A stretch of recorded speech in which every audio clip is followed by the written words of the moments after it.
Up this morning, singing in the of the United States, that I will faithfully execute the office of President of the United States, and will, to the best of your ability, to the best of my ability, preserve, protect, and defend the Constitution of the United States. preserve, protect, and defend the Constitution of the United States. So help you God. So help me God.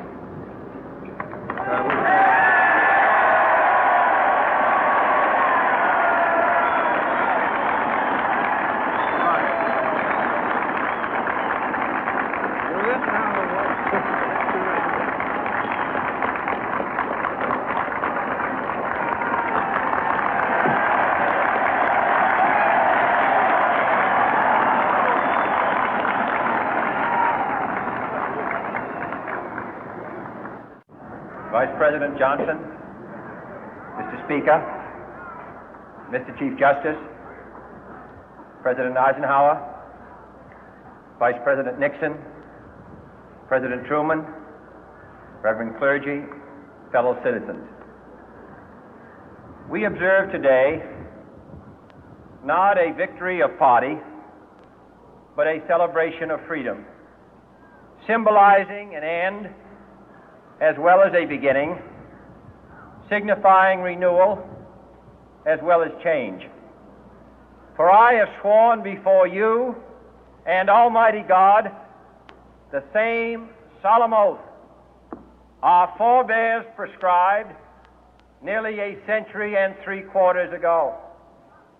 The world is very different now, for man holds in his mortal hands the power to abolish all forms of human poverty and all forms of human life. And yet the same revolutionary beliefs for which our forebears fought are still at issue around the globe. The belief that the rights of man come not from the generosity of the state, but from the hand of God. We dare not forget today that we are the heirs of that first revolution. Let the word go forth from this time and place to friend and foe alike that the torch has been passed to a new generation of Americans born in this century, tempered by war, disciplined by a hard and bitter peace, proud of our ancient heritage, and unwilling to witness or permit the slow undoing of those human rights to which this nation has always been committed and to which we are committed today at home and around the world.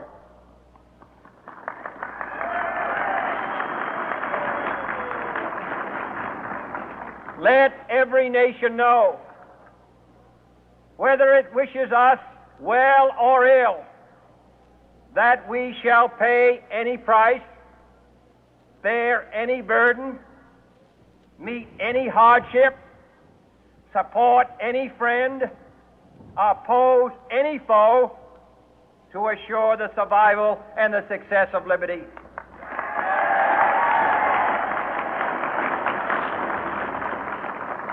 This much we pledge and more. To those old allies whose cultural and spiritual origins we share, we pledge the loyalty of faithful friends.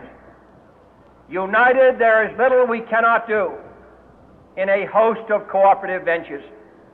Divided, there is little we can do, for we dare not meet a powerful challenge at odds and split asunder.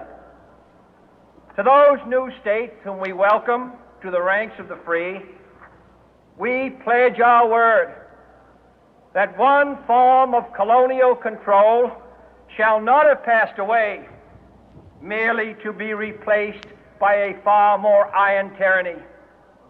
We shall not always expect to find them supporting our view, but we shall always hope to find them strongly supporting their own freedom and to remember that in the past, those who foolishly sought power by riding the back of the tiger ended up inside.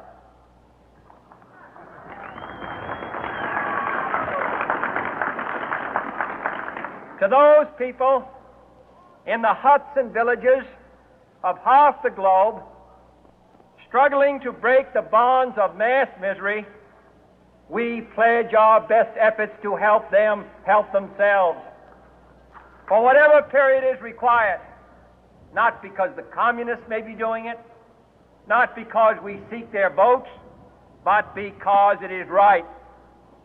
If a free society cannot help the many who are poor, it cannot save the few who are rich.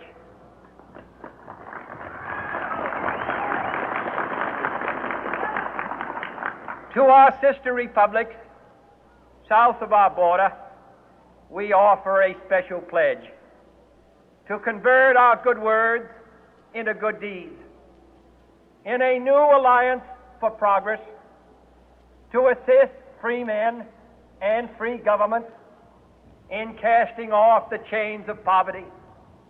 But this peaceful revolution of hope cannot become the prey of hostile powers. Let all our neighbors know that we shall join with them to oppose aggression or subversion anywhere in the Americas. And let every other power know that this hemisphere intends to remain the master of its own house.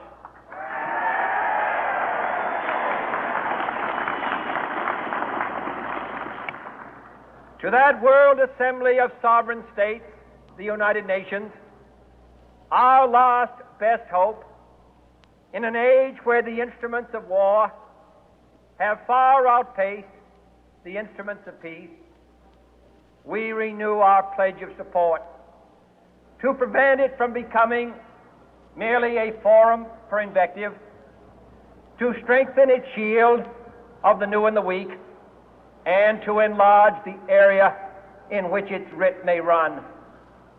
Finally, to those nations who would make themselves our adversary, we offer not a pledge, but a request that both sides begin anew the quest for peace.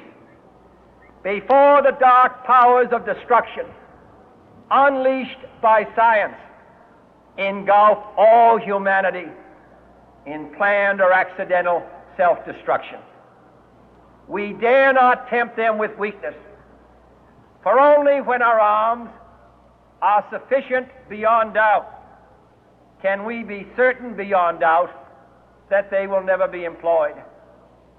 But neither can two great and powerful groups of nations take comfort from our present course, both sides overburdened by the cost of modern weapons, both rightly alarmed by the steady spread of the deadly atom, yet both racing to alter that uncertain balance of terror that stays the hand of mankind's final war.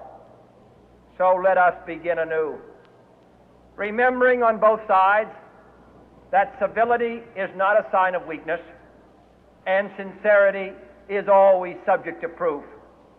Let us never negotiate out of fear, but let us never fear to negotiate.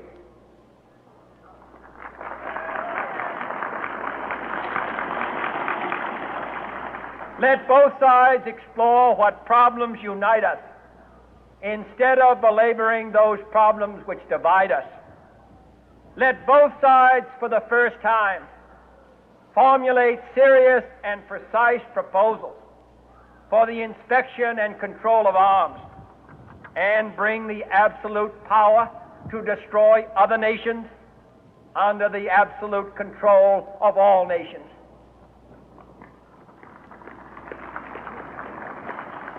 Let both sides seek to invoke the wonders of science instead of its terrors. Together, let us explore the stars, conquer the deserts, eradicate disease, tap the ocean depths.